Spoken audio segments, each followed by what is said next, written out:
तो dear students, बात कर रहे हैं हम लोग aldehyde ketones and carboxylic acid का एनसीईआरटी एग्जाम्पल 12.2 के बारे में। सवाल यहाँ पर जो है वो बहुत ही बेहतर सवाल है और ये सीबीएसई के एग्जाम में बहुत ही ज्यादा बार पूछा गया है।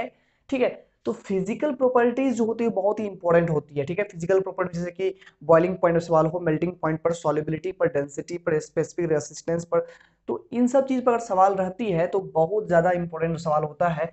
ध्यान दीजिए यहाँ पर जैसे कि पूछ रहा है कि ये हमारे पास 4 कंपाउंड्स है, चारों कंपाउंड्स में किसका बॉइलिंग पॉइंट ज्यादा है, किसका कम है, इंक्रीजिंग ऑर्डर में लिखना है। ठीक है, तो जान लीजिए यहाँ पर कि बॉइलिंग पॉइंट की बात करें तो जो प्योर हाइड्रोकार्बन होते हैं, प्योर हाइड्रोकार्बन के बीच में सबसे वीकेस्ट वेंडरवाल फोर्स काम करता है। वीकेस्ट वेंडरवाल फोर्स काम करता है। ठीक है, तो यहाँ पर वीकेस्ट वेंडरवाल फोर्स काम करता है, जिसके कारण से जब वेंडरवाल फोर्स यानी कि इंटरमॉलिक्यूलर इंटरेक्शन कम होती है ना, तो बॉइलिंग पॉइंट वह बहुत ही कम होती है। ठीक है, आसानी से वो चीज बॉयल हो जाता है।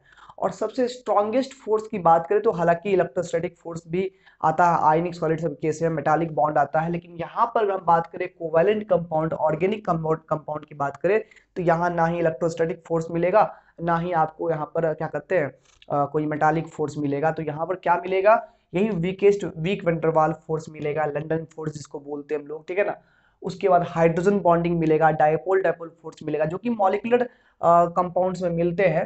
तो यहाँ पर देखिएगा, और अल्कोहल की बात करें तो अल्कोहल का जो मॉलिक्यूल होता है उसमें जो अल्कोहल के OH ग्रुप होते हैं, दो OH ग्रुप के बीच में यहाँ पर क्या होता है, स्ट्रॉन्ग हाइड्रोजन बॉन्डिंग यहाँ पर वर्क करता है, जिसके कारण से जो है ये सभी अल्कोहल के मॉलिक्यूल टाइटली पैक्ड होते हैं, जिसके कारण से अल्कोहल का बॉइलिंग पॉइंट सबसे यहाँ पर ज्यादा होगा, क्योंकि यहाँ पर हाइड्रोजन बॉन्डिंग काम कर रहा है, यहाँ स्ट्रॉन्ग हाइड्रोजन बॉन्डिंग वर्क कर रहा है। तो इतना तो तय हो गया कि सबसे ज्यादा बॉइलिंग पॉइंट इसका होगा, सबसे कम बॉइलिंग पॉइंट इसका होगा। अब इन दोनों में कंपेयर करें, इन दोनों में कंपेयर करने के अगर हम लोग देखें अच्छे से, तो अगर हम लोग इसमें डायपोल डायपोल फोर्स दोनों में काम करेगा। ध्यान दीजिए यहाँ पर अगर हम इसमें बात करें तो एल्डिहाइड में जो होता है, एल्डिहाइड का मॉलिक्यूल जो पोलराइजेशन होता है इसमें, यहाँ पर डेल्टा माइनस होगा, इधर डेल्टा प्लस होगा।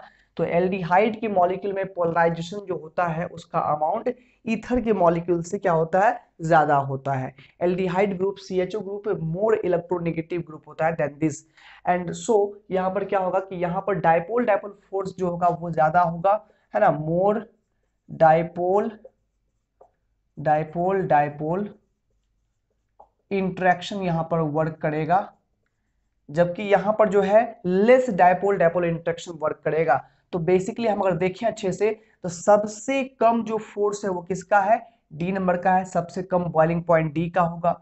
D से ज्यादा बॉइलिंग पॉइंट किसका होगा, इसका होगा, C का होगा, D से ज्यादा बॉइलिंग पॉइंट, क्योंकि यहाँ पर इससे थोड़ी बहुत यहाँ पर डायपोल डायपोल फोर्स काम कर रही है।